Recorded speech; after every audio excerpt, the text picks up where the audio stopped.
Hello everyone, इस video में हम देखने वाले हैं हाइपरटेंशन के बारे में। हाइपरटेंशन में जो भी इम्पोर्टेंट है इस वीडियो में मैंने डिस्कस किया है, तो इतना देखिए और उतना ही काफ़ी आपके लिए। इससे ज़्यादा आपको जानने की ज़रूरत नहीं है हाइपरटेंशन के बारे में, ठीक है। तो चलिए स्टार्ट करते हैं। हाइपरटेंशन बोलते कब हैं हम, तो वो देखते हैं। हाइपरटेंशन मतलब क्या होता है, जब पर्सनली आपका जो आर्टियल ब्लड प्रेशर होता है अगर वो ज़्यादा होता है तो उसको बोलते हैं हम कि आपका जो हाइपरटेंशन बोलते हैं उसको, ठीक है। अब ये है ACC और AHA की गाइडलाइन के अकॉर्डिंग, मतलब अमेरिकन हार्ट एसोसिएशन के अकॉर्डिंग नॉर्मल बीपी कब होगा, जब हमारा सिस्टोलिक 120 और डायस्टोलिक 80 से कम होगा। ये तो आपको पता ही होगा। फिर एलिवेटेड कब बोलते हैं, जब हमारा डायस्टोलिक अगर 80 है, सिस्टोलिक 120 से 129 है, तो हम एलिवेटेड बीपी बोलते हैं। फिर स्टेज 1 और स्टेज 2 कब आती है, 130 से 139 और 80 से 89, ठीक है। ऐसे स्टेज 2 140 से ज़्यादा होता है सिस्टोलिक, और डायस्टोलिक 90 से ज़्यादा हो जाए। फिर आता है हाइपरटेंशन कितने टाइप का, 2 टाइप का होता है, प्राइमरी और सेकेंडरी। प्राइमरी हमारा 90 से 95% कंसिडर करता है, मतलब सारे केसेस हमको प्राइमरी ही मिलेंगे, जिसमें क्या होगा, इन्वायरमेंटल और जेनेटिक फैक्टर्स होंगे जो कि हाइपरटेंशन कॉज करते हैं, उसको प्राइमरी बोल दिया। सेकेंडरी मतलब किसी और डिजीज़ की वजह से हाइपरटेंशन हो रहा है, जैसे क्रोनिक किडनी डिजीज़ हो गई, प्राइमरी एल्डोस्टेरोनिज्म हो गया, रीनोवैस्कुलर डिजीज़ हो गई, फियोक्रोमोसाइटोमा हो गया, कुशिंग सिंड्रोम हो गया, कोआक्टेशन ऑफ ऑल्टा हो गया, ऑब्स्ट्रक्टिव स्लीप एपनिया हो गया। ऐसे ही बहुत सारे हैं, ड्रग इंड्यूस होता है, ठीक है। तो होता क्या है, कार्डियक आउटपुट बढ़ जाता है और साथ ही साथ पेरिफेरल वैस्कुलर रेजिस्टेंस होता है, वो भी बढ़ जाता है। तो या तो कार्डियक आउटपुट बढ़ रहा है या फिर पेरिफेरल वैस्कुलर रेजिस्टेंस बढ़ रहा है, तो हमने इसको बोल दिया ये रिस्पॉन्सिबल होता है, क्या करता है ये, बीपी बढ़ाने के लिए।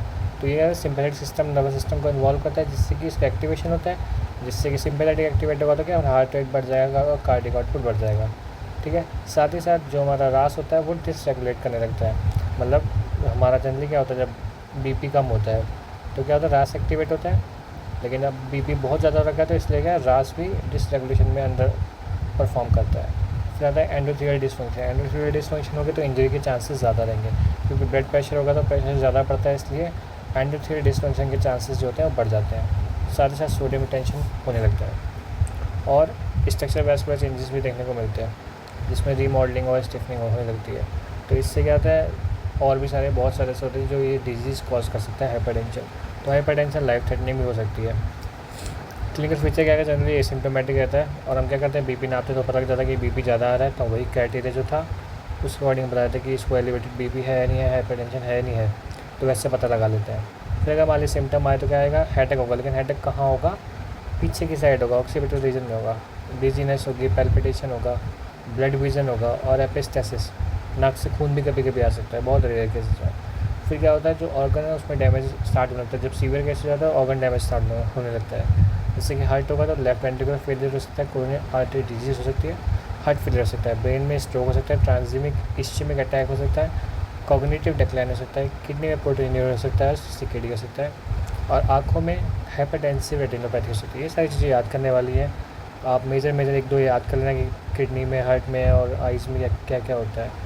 फिर डायग्नोसिस कैसे बनाएंगे, एक होता है ऑफिस बीपी मेजरमेंट, जिसमें क्या होता है, हम बार बार सेवरल रीडिंग देते हैं, अलग अलग टाइम पे सेवरल रीडिंग्स लेते हैं। फिर एक होता है एम्बुलेटरी, मतलब जो हमारा गोल्ड स्टैंडर्ड होता है। एम्बुलेटरी मतलब कि पेशेंट आया, हमने चेक किया बीपी, वो हमने आइडेंटिफाई कर लिया। घर पे जो बीपी मशीन होती है उससे चेक करते रहते हैं, वो भी अवेलेबल होती है, वो भी हम बार बार चेक कर सकते हैं, पता लगा सकते हैं। फिर इन्वेस्टिगेशन क्या कराएंगे हम, उसमें CBC कराएंगे, हम देखेंगे कोई इलेक्ट्रोलाइट वगैरह तो नहीं बढ़ा हुआ है, सीरम क्रिएटिनिन वगैरह तो नहीं बढ़ा हुआ है, कोई इलेक्ट्रोलाइट इम्बैलेंस तो नहीं है, या फिर कोई लिपिड वगैरह, जैसे कि कार्डियोवैस्कुलर डिजीज़ जो होती है, जैसे कि एथेरोस्क्लेरोसिस वगैरह का, उसमें हम ये लिपिड जो होता है सस्पेक्ट करते हैं, ज़्यादा तो नहीं है, कि हो सकता है कोई फैटी इंसान हो, उसके से फैट के से या फिर मोटापे की वजह से उसको हाइपरटेंशन हो रखा हो।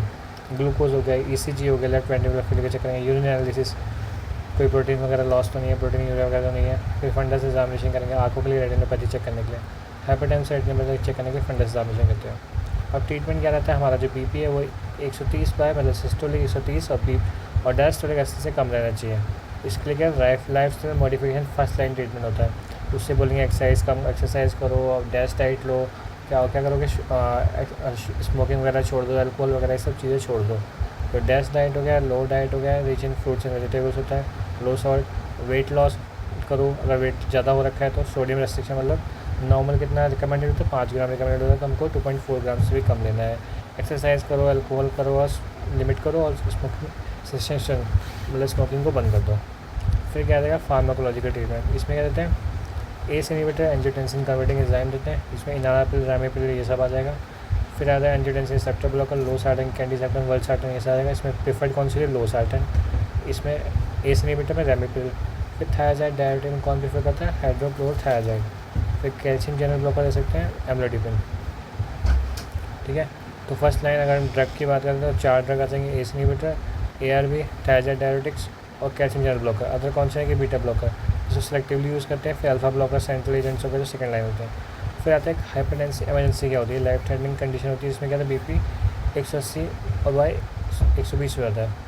ठीक है, और साथ साथ एंड ऑर्गन डैमेज लगता है, तो जैसे ब्रेन में इंसेफेलोपैथी होगी और लंग्स में पल्मोनरी एडिमा हो गया, हार्ट में डायसेक्शन हो गया।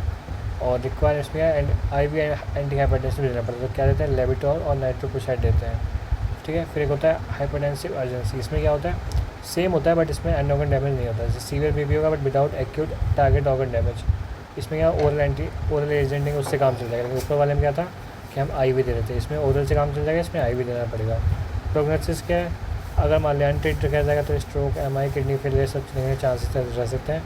कंट्रोल BP अगर रहेगा तो इससे रिस्क करने के चांसेस कम होते हैं। तो ये था हाइपरटेंशन के बारे में जो आपको जानना है, इतना सफिशिएंट है।